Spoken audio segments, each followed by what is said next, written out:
हे सपनीमा नआइदे निर्माया बोल्नै गाह्रो भएको बेलामा हे रुँदै रुँदै जान्छु मेलामा।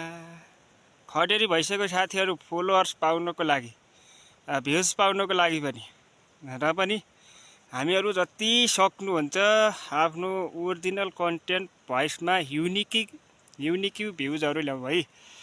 अहिले चाहिँ हामीलाई यो गीतहरू कम प्रयोग गरौँ सकेसम्म होइन। गीतहरू प्रयोग गर्दा पछि नै हाम्रो आइडीमा पछि गएर समस्या देखा पर्न सक्छ, विभिन्न इस्युहरू देखाउन सक्छ, जसले गर्दा ती आइडीमा इस्युहरू आइसक्यो भने हामी नयाँ युजरहरूलाई, नयाँ साथीहरूलाई धेरै कुरा थाहा हुनु बाँकी छ, धेरै अपडेट हुनुपर्ने हुन्छ। त्यसको लागि हामीले अहिलेदेखि नै आफ्नो युनिक भ्युजहरू ल्याउनको लागि चाहिँ ओरिजिनल कन्टेन्टमा चाहिँ काम गरौँ होइन साथीहरू। अनि जब हाम्रो आइडी कन्टेन्ट मोनिटाइजेसन सेटअप पुरा हुन्छ त्यसपछि हामीलाई गीतहरू युज गर्दा त्यहाँ रोयल्टी फी भनेर गीतहरूमा अटोमेटिक देखाउँछ। त्यस्ता गीतहरू प्रयोग गर्दा कुनै असर पर्दैन।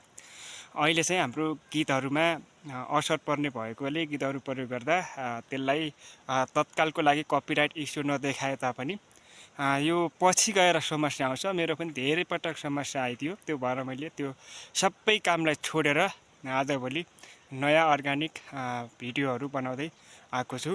धन्यवाद।